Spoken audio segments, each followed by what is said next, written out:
L.Nathan Hare, your host for this next hour here at WFO Power 96.5 FM on your dial. Our principal sponsor, of course, the Community Action Organization of Western New York, still fighting the war on poverty, now in our 53rd year. I want to welcome all of you again to this hour of insight, introspection, and interpretation of facts, events, and trends affecting you right here and right now in Buffalo and the Western New York community, and in fact, connect you to communities all across the country. Each week we focus on things we think will be of interest to you, which will serve to motivate you, and which will serve to connect you to the broader issues that affect our communities here in Western New York. Now, today's program is live, so you can call in, you can join our discussion, hope that you will. Our number here again is 837-1112. That's 837-1112. I'm here also with Emmanuel Radford, who does the live streaming of the program. If you want to sort of participate in the program, you can, if you have a handheld device or your laptop or your computer, you can type in Facebook in your search engine and then type in Living Now. The program will come up. You'll be able to hear us. You'll be able to see us. You can type in your questions, your concerns, or your observations, and Emmanuel will get that information to me, and I'll try to respond to what you ask about it, that you speak about, as quickly and as much as we can. I want to focus today's discussion on what I'm going to refer to as the fair and equal public school education that is being left behind in the age of Donald Trump's version of the Every Student Succeeds Act. I'm taking much of what I'm going to be talking about from an article written by a online magazine called raceforward.com, and it was entitled Historical Timeline of Public Education in the United States. And I want to use this as a way to help us understand how we got from where we were to where we are. It's difficult often for us to be able to put what we are thinking about, what we're making decisions about collectively as a community of people, to put that into a framework if we don't know how it all began. It's like we're just walking into the middle of a story and making there we go, and making suggestions about what way the story ought to go without knowing how the story began. Right? So we need to look at what has gone on before and why it went on in that way, to understand why things are the way they are right now, so that we can think differently, or at least think better about what we ought to be doing going forward. In the last year of the Obama administration, the Every Student Succeeds Act was enacted to replace the No Child Left Behind Act. The goal of this new legislation was to build on the idea of creating greater accountability in public education in a way that gives local school districts and state governments a larger role in establishing the standards schools and local districts must meet. Now, personally, I find this approach somewhat difficult to understand, since the driving goal of every school district, in my mind, has to be assuring that every student is achieving at every grade level in every school in every state. Emmanuel, you work with me now. I'm just trying to understand. I thought that was the purpose of school, to get everybody up to a certain standard level of educational acumen, so that if you wanted to leave your education at the end of high school, you would be competent enough that you could go on a job site. You can go to a company and you would have enough academic skill that the company could train you or teach you all that you needed to know to do that level of job. If you wanted to get a higher credential job, you could go to a vocational certification, school that would teach you plumbing, or teach you hydraulics, or teach you basic engineering, or whatever, phlebotomy and so on. And that would be your way forward. You'd have these skills to be able to learn higher level things in high school, what the high school diploma would provide for you. Or you go to a degree conferring program. The idea was that, at least my understanding of education, I may be missing something, because I know that we have different kinds of perspectives here. Maybe some people think that if you just learn how to read at all, that's good enough. If you learn how to count at all, that's good enough. I personally don't think that's good enough, but maybe that's what's underlying the premises of how education policy is in this country. So, uh, if the idea is that every state and its local school districts should be allowed to establish what grade level academic achievement is, uh, to me that sounds awkward, but I'd be willing to settle for that as long as the standards established by each state and each local school district were transparent and easily accessible to everyone, so that I could go and see, well, what are the standards that you've accepted, or established in Otsego? What are the standards you've established for Niagara Falls? What are the standards that you accepted for Cleveland, and so on? And then I can ask myself, are those standards good enough, right? So at least you should have standards that are clear for people and transparent for people to understand. But certainly no state would want to have high school graduates who are considered too underachieving. And that was a nice word I came up with there, Emmanuel. When I was writing this, a different word was in my head, but I went to too underachieving, okay? To gain admittance into college or vocational certification institutions. You wouldn't want that. I mean, you wouldn't want to have a school system where a person is considered to have satisfactorily completed their high school education and still not be academically competent enough to be able to get into plumbing school or to get into electrical school or to get into engineering school or to get into a associate's degree program or a bachelor's program. You would expect that if you got as far as high school, you would be competent enough to be able to get into most post-secondary education programs that could lead you to a higher level of certification for whatever career area that you were interested in going in. When the Every Student Succeeds Act was passed, the idea was to continue the momentum toward broad-based improvement in students' academic achievement while giving states a larger role in establishing what constituted satisfactory academic achievement. In the 1990s, I don't know to what extent we remember this, but I just want you to give it this background. In the 1990s, education researchers found that American high school graduates were significantly less educated than their European peers. Even if after taking into account race and income, they found that they were significantly poorer developed academically than were people who were high school graduates in France or Germany or places like that. So federally or federally imposed higher education standards were, however, met by resistance from, and just to be blunt, primarily Caucasian parents who objected to the idea of the higher standards, primarily because when students were tested, let's take Common Core in New York State as our example, when students were tested against the standards that were created in the Common Core curriculum, what you found is that students who were passing at 81%, 79%, 87% proficiency, now we're passing at 29%, 30%, 31%. I mean, we're talking about the first year of Common Core, the statewide average of academic proficiency, meaning that you were at grade level for reading, was only 34%.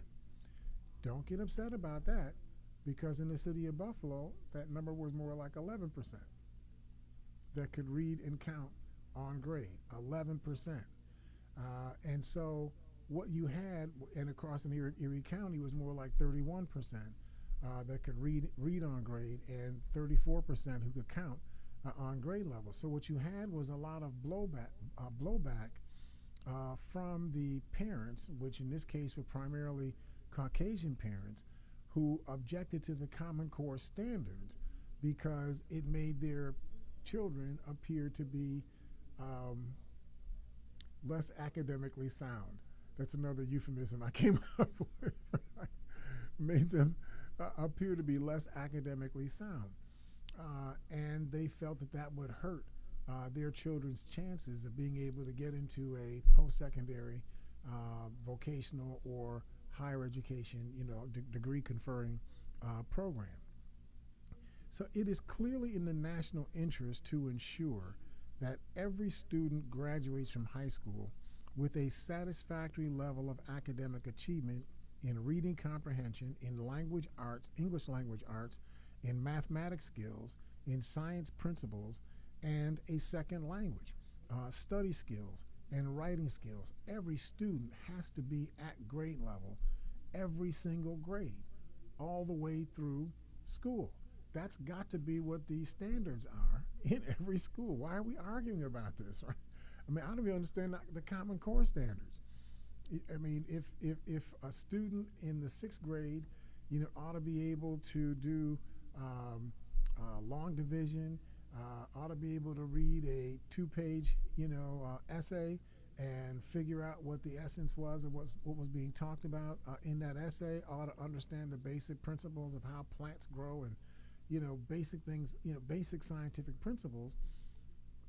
I don't understand why we're talking about this as if this is some sort of imposition, on the children, right?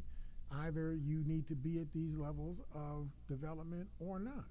And if a child is not on track, not just year to year, if day to day, from hour to hour, if you're not on track in something that you're being taught, intervention has to happen right then and there. That has to be the model of education. If we do it that way, you don't have children who are 6th graders that are reading at a 3rd grade level. You don't have kids that are going to the East Ferry Detention Facility that are under 16 years old, and the average child is reading and counting at 4 grade levels less than their age level. I mean, that just would not occur if we had a articulate school system that was devoted to accomplishing these goals with every single student. So if we don't approach education this way, we end up in this winners and losers type of education. Those that are the children of the most prepared parents. I used to talk to Sam, your father, about the most prepared parents, that our systems are basically designed to serve the most prepared parents. The parents who are not well prepared, you're just kind of in the fishbowl, right? And you don't really have a lot of hooks to grab onto that will take you to the finish line, because you yourself might not be prepared enough to be able to do that. Our system doesn't replace you. And that's what I'm really talking about. My position is that we're going to spend $1 billion on the yeah, that's right. That's how much we spend in Buffalo. $1 billion on the education of our children. If we're going to spend that kind of money, then we should not be worrying about whether or not the child has a prepared parent. You should be the prepared parent for the child. Whatever the gaps are that the parents are not able to fill in, you got to fill them in. Your system has to be designed to fill in. You cannot leave it up to the parents to be the ones to figure out all of the different tactics and techniques and principles and skills that are necessary to get their child all the way through their grammar school and secondary high school education. You should not leave that up to chance. That should be something that is being done by the system of education itself. And so I find it perplexing that the public school education system that public school education is not governed by, paid for, and managed by the federal government.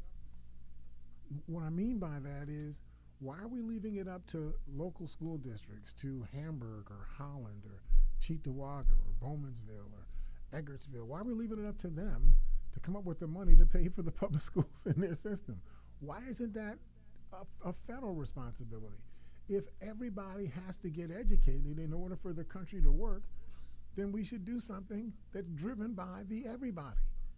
Everybody is the entire country. That's the federal government. Come on now, this ain't that hard. It's not that hard. So if we approached it that way, then we could set up uniform educational systems around the country. You could tweak things, based on, in your area, like in Buffalo, health science, and various health industries are, or parts of the health industry. That's where 20% of the jobs are in Buffalo. Probably 12% of the jobs in Buffalo has something to do with education. Whether it's higher education or elementary and secondary education. There's probably 1 out of every 3 jobs in the city of Buffalo are either going to have something to do with healthcare or something to do with education. So I would expect that you would have a flavor in your elementary and secondary education that would weight people towards the kinds of opportunities that are likely going to be available to them, when they get done. So I can understand that there'll be some uniqueness, from one jurisdiction versus another. But education should be a federal responsibility because everybody has to get educated. We don't leave old age up to individuals, fortunes and whatnot. We used to do that. My father was a child. He was born maybe 6 years before the Great Depression occurred. So his family lived through, the consequences of the Great Depression. And he used to tell me that there were people that you would just find on curbs, in the street, flumped over dead, dying of exposure, dying of malnutrition. Yeah, that's right. This is the America that used to be just 80 years ago. People were dying 90 years ago. People were dying of malnutrition. And so when the country got itself together, Roosevelt and his people came together and they pulled together the New Deal. And part of the New Deal was to ensure that we would not abandon people to whether or not they had saved enough money to be able to survive when they got too old to make new money. That's why they created Social Security. So we don't leave old age up to individuals, right? We take this on as a responsibility for us as a government. We don't leave defense as a responsibility for individual states. I mean, Lee Pettigrew doesn't have like a defense system for WAFO. We just have a security perimeter, just for WAFO. That wouldn't make any sense, right? Obviously, defense has to be something that's done by the federal government that is done in common for everybody, right? Individual parts of the country feed into the defense system, but the system itself is a federal system. So listen, I think we ought to take our first break, and then we'll get back into our subject. So hopefully we're making some kind of sense. We'll pick up any observations that we had along the way. So stick with us. We will see you inside of the break here at Living Right Now.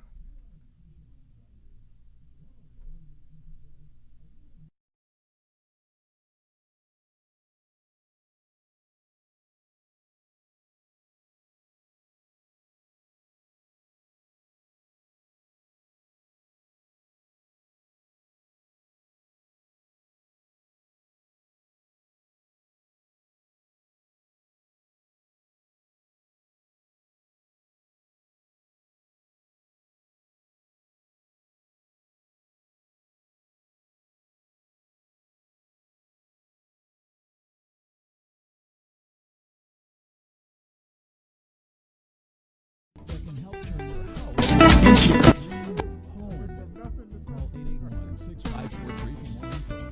It's the Home Improvement Resource Program, restoring value in neighborhoods across Erie County, one house at a time.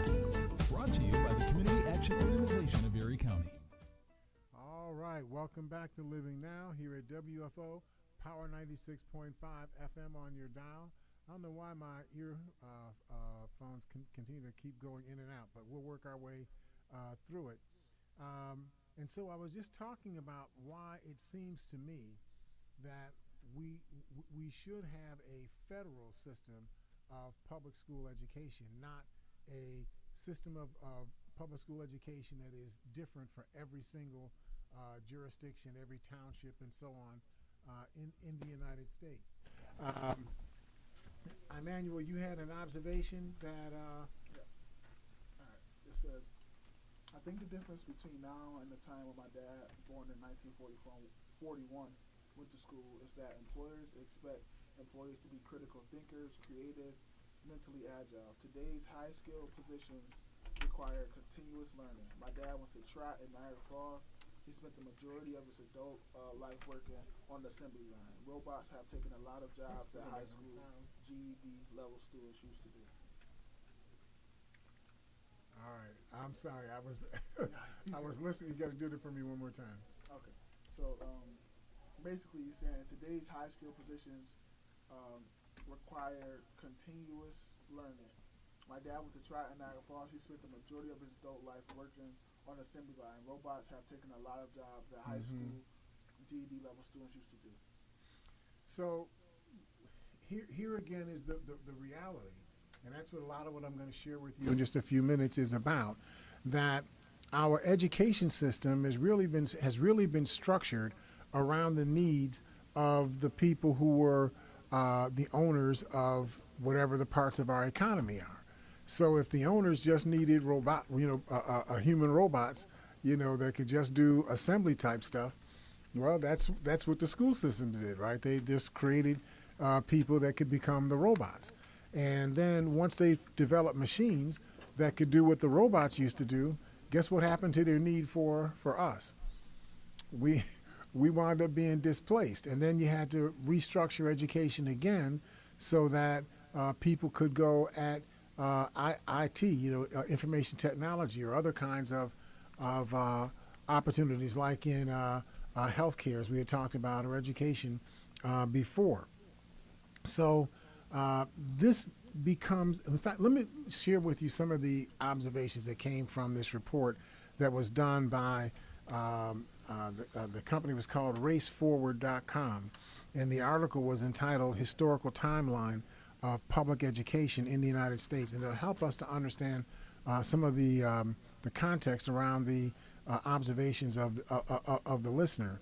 In 1779, and don't get mad with me saying this, I'm just telling you the exact words that were said by the people that ruled the United States in the early stages of the country. In 1779, Thomas Jefferson proposed a 2-track educational system with different tracks, again in his words, quoting, 2 tracks, one for the laboring and the other for the learned. Scholarships would allow a very few of the laboring class to advance, according to Jefferson, by raking a few geniuses from the rubbish. The rubbish is how Thomas Jefferson saw the rest of us who were not as intellectually advanced as he felt that he was. In 1785, a law was passed by the Continental Congress, the governing structure of the United States before the Constitution was passed, that created the territory that became the state of Ohio. This law in 1785 created townships where they reserved a portion of each township for a local school. From these land grants eventually came the United States system of land grant universities. In other words, the Buffalo States, the University of Buffalo, the Plattsburgh, Fredonia, and so on. The state university system began out of these townships that were set aside, or these land grant universities. Of course, in order to create these townships, the Continental Congress assumes that it had the right to give away or sell land that it was already occupied by Native American people. Yeah, but that's a story for another day. We're not going to spend a whole lot of time on that, Emmanuel. Just wanted you to just put that out there. In 1790, the Pennsylvania State Constitution was amended to call for free public education, but only for poor children. It was expected that rich people would pay for their children's education on their own. So the idea of schools being given land, public land, and then being supported by property taxes paid for by those people that had property, that was the fundamental underlying characteristic of how schools were formed. And the schools were not statewide schools, and so on. Even in districts like Buffalo, individual schools were paid for by people that lived in that particular jurisdiction. If you didn't have money to pay for the schools, you just had poor schools or no schools. That's how it went. So in 1805, New York State accepted a proposal from the New York Public School Society, formed by wealthy businessmen, to provide what they called a Lancasterian model of education for poor children. In this model, one master would teach hundreds of students in a single room. The master gives a rote lesson to the older students, who would then pass the lesson down to the younger students. These schools emphasize discipline and obedience, qualities that factory owners wanted in their workers. That's what education was about. Okay, that's the underlying premise for education. Now, most of the innovation in education up until the time of the Civil War took place in Boston, in schools in the New England area. Other parts of the country didn't give a whole lot of a hoot, about public school education, at least on the level that was done in Boston. So in 1817, Boston established a system of free public primary schools supported by local merchants, businessmen, and wealthier artisans.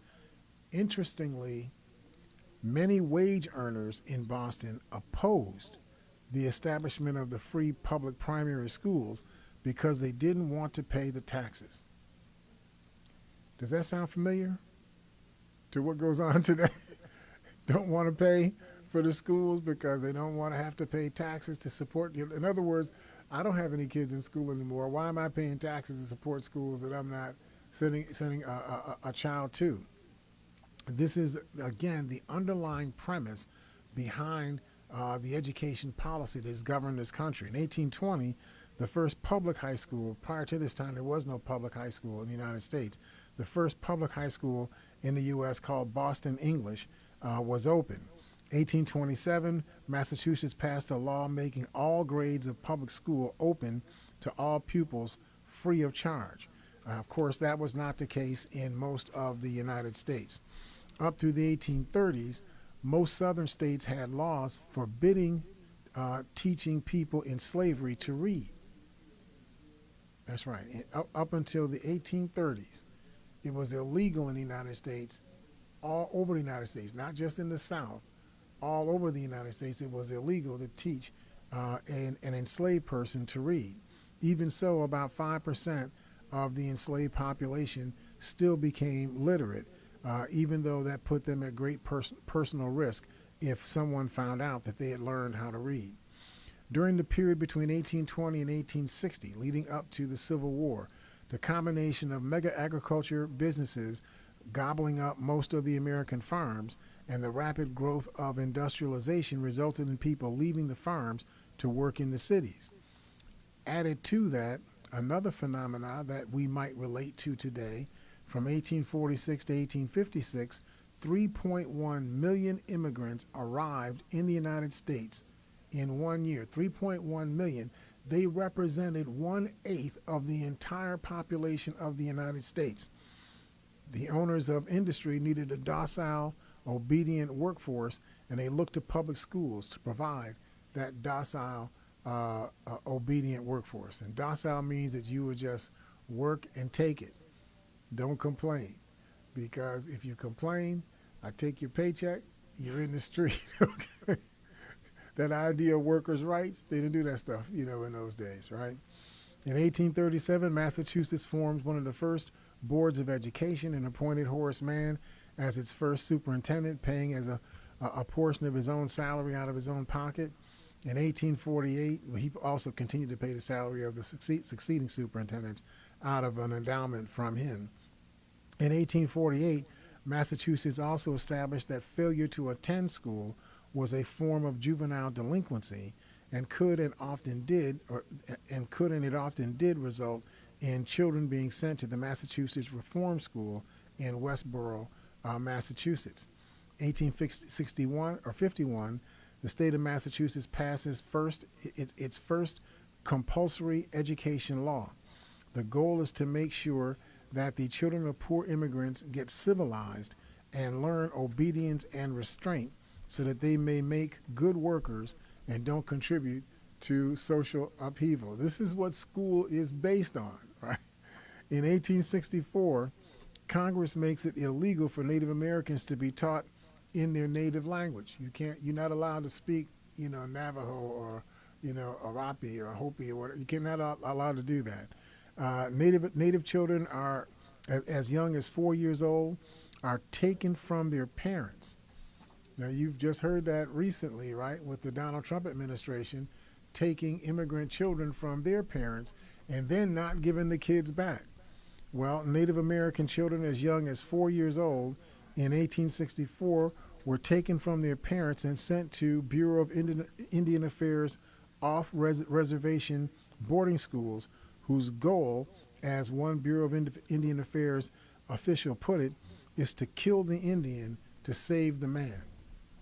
So that you understand, right, the ideal was to kill everything in the Native American child that thought of himself as a Native American. Just kill that whole ideation, your memory, your language, your way of thinking, your cultural patterns, and to turn you into a Caucasian man.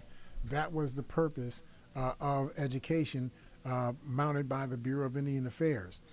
1865 to 1877, now we're in the Reconstruction period. African Americans mobilized to bring public education to the South for the first time. After the Civil War and with the legal end of slavery, African Americans in the South make alliances with white Republicans to push for many political changes, including, for the first time, rewriting state constitutions to guarantee free public education. In practice, white children actually benefited more from the public education institutions that were created by the impetus of African people than African children did. It's almost like the war on poverty, right? Two out of every three people that benefit financially from the war on poverty are Caucasian people, not African people. And when African people fought for public education, because remember, we just come out of slavery. There were no institutions, for African people. There was no equity for African people. How would African people mount institutions that could meet their needs? So because they had been allowed to vote during the Reconstruction period, the Reconstruction period, African people voted to get the state constitutions in the states in the South to be changed so that every state was responsible for providing a public school education for every school-age child in those districts.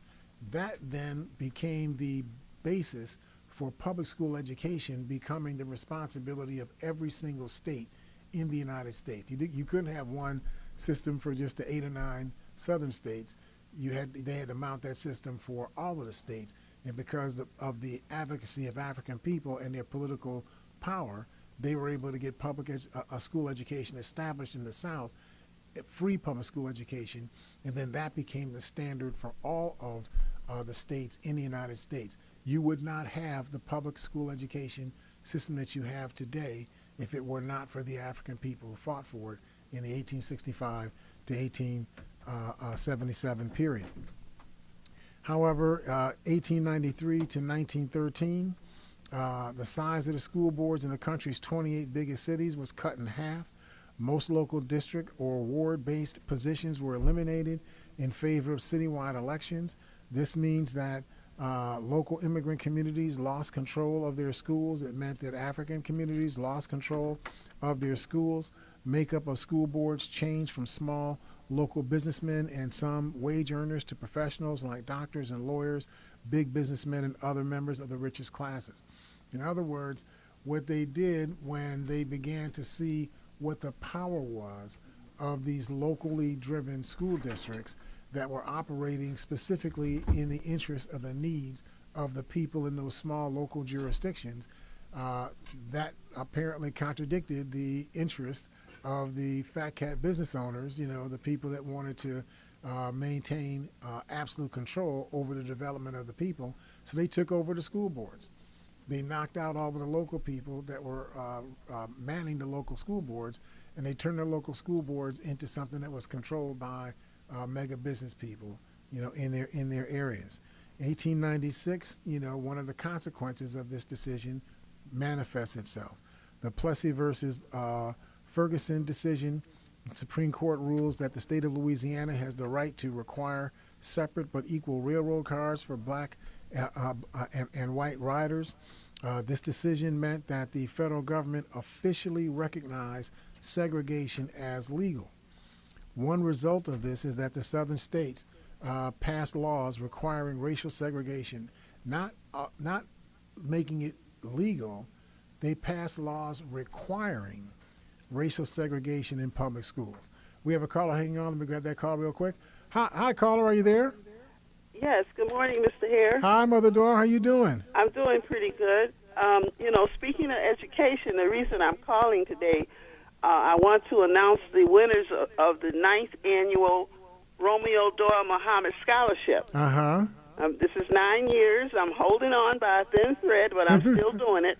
And there are 3 winners: Latavia Thompson, who is a graduate of Frederick Law Olmsted School, and she's going to go to the Rochester Institute of Technology.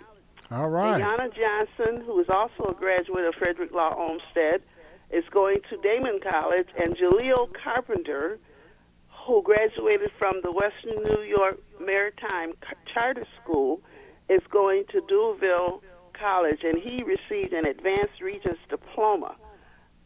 So this year I didn't have a whole lot of students apply for the scholarship, so there are only 3 students, but they're going to receive their check this coming Saturday. Okay. July 28th at the Merriweather Library at 3 o'clock. So if there's anybody in the audience or community who would like to attend, they're welcome to come. It's free and open to the public. So they will receive, each one will receive a check, and also they will receive a certificate of achievement. I just want to share something with you because, I know we have a lot of problems in terms of our educational system, but we do have some students who are still out there and who are still achieving and who are still going on to college. And one of the reasons I hold on to this scholarship, because it's very hard, is to encourage these students and to make sure that they have some money. I had a parent who stopped by my table at the Juneteenth Festival, and she thanked me for the scholarship that her son received last year because she said it helped him to buy his books and to buy a computer. And it's a small thing. Yep. But you can't go to college these days without a computer. It's not a small thing for him. I just wanted to let everybody know that this is going to happen this coming Saturday. And another interesting thing happened also, because some of the people who come to the program, they have never been in the Merriweather Library. They know it's there, but they've never been inside of it. So I think that's something that we really need to think about. But anyway, I congratulate these students for making this achievement, and so I'm looking forward to the next year, the 10th year, and I'm going to plan something special for the 10th year. So, Perfect. But anyway, I just wanted to let everybody know, and congratulations to all of these students. And thank you for the history that you're giving this morning, Mr. Hare, on the schools, because we really need to have as much information as we can. Because like I said, if people don't go into these libraries, we got a problem. We'll lose them. Yes. If you don't use them, we'll lose them. Hare. Right. Thank you, Mother Doyle. Okay, good. All right. Listen, we're going to take our last break, and then we'll get it back into our subject. If you all stick with us, we will see you inside of the break here at Living Now. Living right now. Do you want to increase your home's value? Do you want to lower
FM on your dial. This is L.Nathan Hare, your host, here with Emmanuel Radford, who's doing the live streaming of the program. And before I grab this call, I just want to respond to something that an observer, a listener, spoke to while we were off the air, which is the fact that if you have even a sixth grade education, you should be able to provide a fairly solid background for your preschool kids through primary grades to teach them the basics of their alphabets, teach them shapes and colors, how to sit still, teach them how to recognize sounds that are made by certain letters, then become pre-readers to do basic arithmetic, sorting 2 from 3 and that sort of stuff. This is something that even the least educated amongst us should be able to do for our children. And I completely agree with the listener that is something that we should burden parents to do. But here's what I really want us to understand. What if a parent doesn't do that, for their child? Are we then going to abandon the child because the parent either could not do or would not do what was necessary to help that child get forward academically? I don't think that's the proper way to go. I think that we have to organize our school systems so that we can fill in the gaps.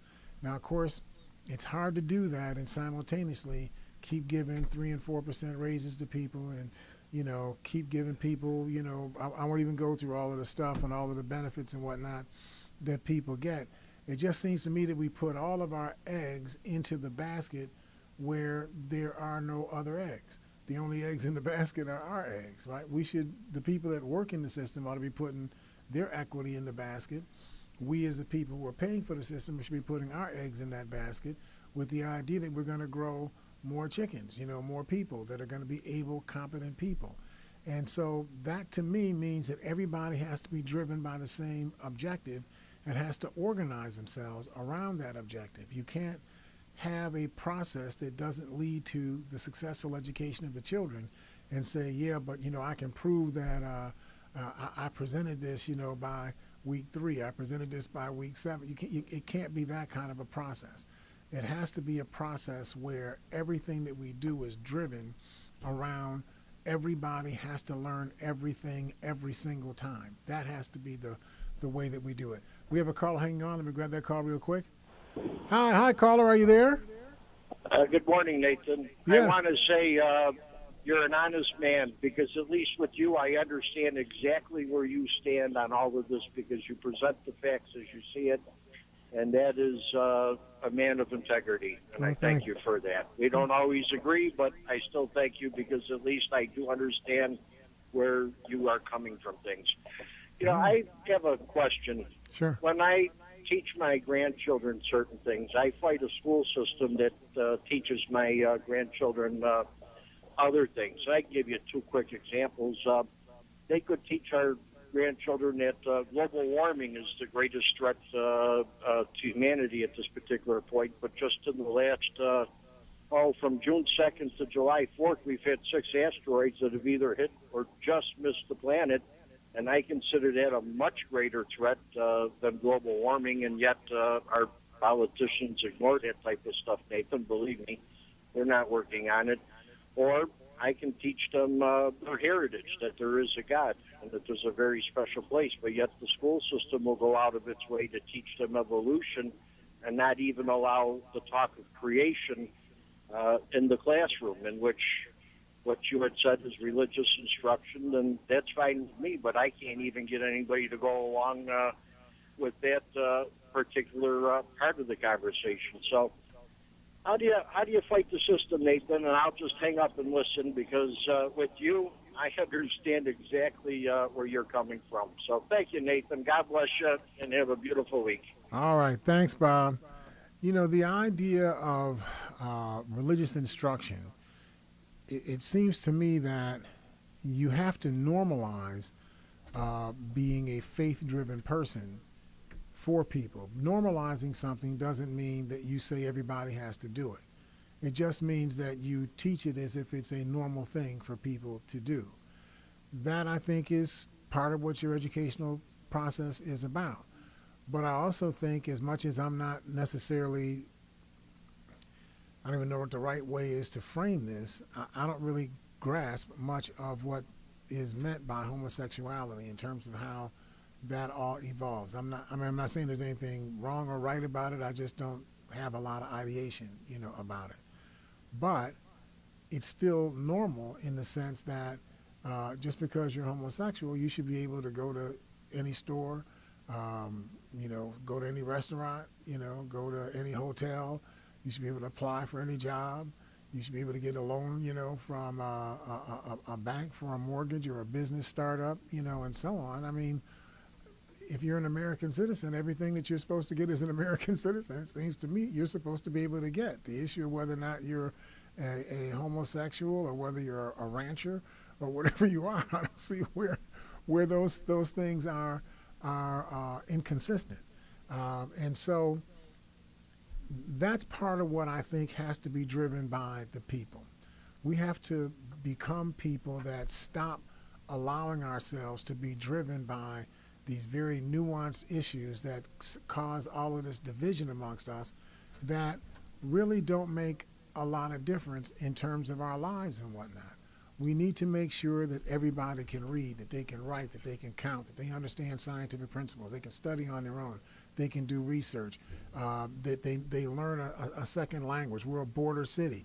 There should be tens of thousands of people here that speak more than one language in this city because of the nature of our relationship to the border with Canada and so on. Within that, there has to be a perspective, a worldview. So I think of the constitutional democracy that America is supposed to be as a worldview. A constitutional democracy means that even though most things are driven by democratic majorities, by a majority, a vote, there are some things that are not driven by majority vote. There's some things you can't take away, or at least according to the Constitution, or the new document they call the Constitution. They just invented, Donald Trump and them haven't heard about it yet, but I'm thinking, you all will put some postage together and send this to Donald Trump and the people around him, this new document that they just came up with called the Constitution. The Constitution's 14th Amendment says, and I'm not making this up, I virtually have memorized this, that you can neither make nor enforce any law that would abridge any right that any person has under this Constitution. I didn't make that up. That's what the Constitution actually says. And so if you can't make or enforce a law that would take away a right that somebody has, and somebody has the right to vote, you can't make a law that takes away the right to vote. If you have a law that says that somebody has control over their body and they get to make a decision about what to do with their body, you can't make a law that says that I have the right to control what you're going to do with your body. You just can't do that, right? And so the worldview that I'm talking about is if we teach what is supposed to be the matrix, the basic functioning reasoning of the United States, what makes this country a country, that has to be a part of what we teach in every part of our education. If we do that, you'll have a population of people that fight for the constitutional democracy, the democracy that we're supposed to be, and the rights we're supposed to have within that democracy. Everybody will be fighting for that thing. But if you don't do that, then you have pockets of people who think that my right to have my way trumps your right to have your way, right? We have a caller hanging on. Let me grab that call real quick. Hi, caller, are you there? Yep. Hello, caller, are you there? Uh-oh. All right, caller, sorry if we did something there. You can call right back, and we'll try to get you on. And so in the 1905, the turn of the century, the Supreme Court required California to extend public education to the children of Chinese immigrants. I don't know if you all have been able to pick this up from what I've been talking about, but when we talk about education and creating systems to improve the ability of citizens to be able to post up in this society, it wasn't really for all citizens, right? So some things were for just these citizens, and some things were just these other citizens. So if you were poor, you got poor people education. If you were rich, you got rich people education. If you were white, you got white people education. If you're Chinese, you got Chinese people education. This is the nonsense, okay, that has underlied how education systems have formed in this country. The Smith-Hughes Act in 1917 provided federal funding for vocational education. Big manufacturing corporations pushed for this because they wanted to remove job skill training from the apprenticeship programs that were operated by trade unions and bring it under their control. So just think about that for a second. We had trade unions in the country, and they were providing vocational education for people. And so the owners of the businesses said, well, that's not good. The trade unions are deciding how people get to become workers in our companies. I know. Let's take it away from the trade unions. Let's put it into the public school system, and then we'll kill the programs at the trade unions so that they don't have power. We have the power. It's that kind of stuff that has been underlying. In 1924, an act of Congress makes Native American citizens for the first time. 1930 to 1950, the rapid migration of African Americans from the South to the North resulted in some movement towards pay equalization for teachers in black and rural schools in the South. The NAACP brought a series of suits under unequal teachers' pay for blacks and whites in southern states. At the same time, southern states realized they were losing African American labor to northern cities. These two sources of pressure resulted in some increase in spending on black schools in the South. In other words, black people moving from the South to the North to chase industrial jobs in the North. Suddenly the South said, gee, maybe we ought to start educating kids in the South so we can keep them in the South and so on. 1932, a survey of 150 school districts reveals that 3/4 of them were using so-called intelligence tests to place students in different academic tracks. When I was growing up, that was the norm. You know, they would test you and say, oh, you're smart, you get to go into the A track. You're not quite so smart, you go to the B track. You're kind of slow, you go to the C track. You're dumb, you go to the D track. That's the way that they used to do it as policy in the United States. 1945, at the end of World War II, the GI Bill gives thousands of working class men college scholarships for the first time in U.S. history. Educational testing service formed in 1948.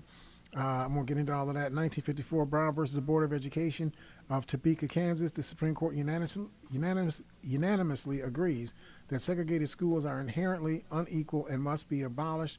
Almost 45 years later, in 1998, schools, especially in the North, are as segregated as they had ever been, because the people who have the power get to define how that power is going to be used. So even though the Supreme Court said that segregated schools was illegal, the people that had power in the local school districts, they just found ways to go around the Supreme Court decision, and so they made residency the issue.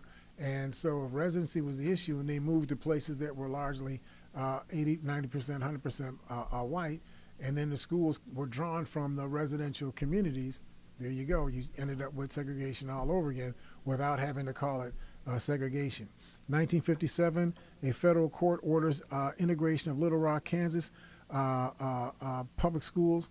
Governor Orville Faubus sends his National Guard to physically prevent 9 African-American children from enrolling in an all-white Central high school. Reluctantly, Eisenhower sends federal troops to enforce the court order, not because he supports desegregation, but because he couldn't let a state governor use military power to defy the U.S. government. We only got about 3 minutes. I won't go through all of the rest of what I had here, but let me just get into some of the summary. In almost every instance, the forces for private schools, funded in large part with public taxpayer resources, are seeking to create schools that will serve supermajority white middle-class student populations, and which will abandon the black, brown, and poor to systems and schools that are underfunded, in which the schools are not integrated into the fabric of the life of the neighborhoods they are in, and which treat the students who make up the vast majority of the school's population as if they are abnormal versus the normal population being taught. Jonathan Butcher, in an article written "Helping Every Student Succeed in Trump's First 100 Days and Beyond," the federal government under Donald Trump, under Secretary Betsy DeVos, has built her administration's policy framework around the idea of giving parents more choices in education. More choices does not mean that parents are directing the day-to-day education of their children. It really means making it possible to free your child from attending a public school with a large number of minority or poor children, using public monies to finance that choice. That is what her American Federation for Children Foundation has done, championing charter schools, education savings accounts, private school scholarships through which thousands of students have been able to use taxpayer-subsidized funding to enable their attendance in private, often selective schools. There are four basic thrusts to the Trump administration. First, to increase the scope of private school scholarship programs to build momentum for the authorization of education savings accounts using a program targeting Native American children to be the model for how they do it for the country as a whole. Expand the uses of 529 college savings plans. I'll tell you a little bit more about that next week. And to let parents choose how to spend their child's Title I funds. Under federal law, Title I refers to funding provisions for low-income students. Per student, this source of money is modest, about $500 per child. Should Washington, well, I won't even go through the depth on that. We're just about done in this hour. An article by Alexander Nazarin. He says, if you were born poor in Charlotte, you are likely to stay that way. If a low poverty school, example, a school where less than a quarter of the students are eligible for a free lunch program and breakfast program, he says 95.2% of students graduate. However, if you're in a school where only 76.6% graduate in a high poverty school, where more than half of the students are eligible for free lunch. So you can see that there's almost a 17% difference in the graduation rates for those students that are attending these selective schools versus those students that are attending majority, minority, and poor schools. We'll get into all of this as we go next week. I thank you all for listening. Look forward to talking to you again next week at Living Now, Living Right.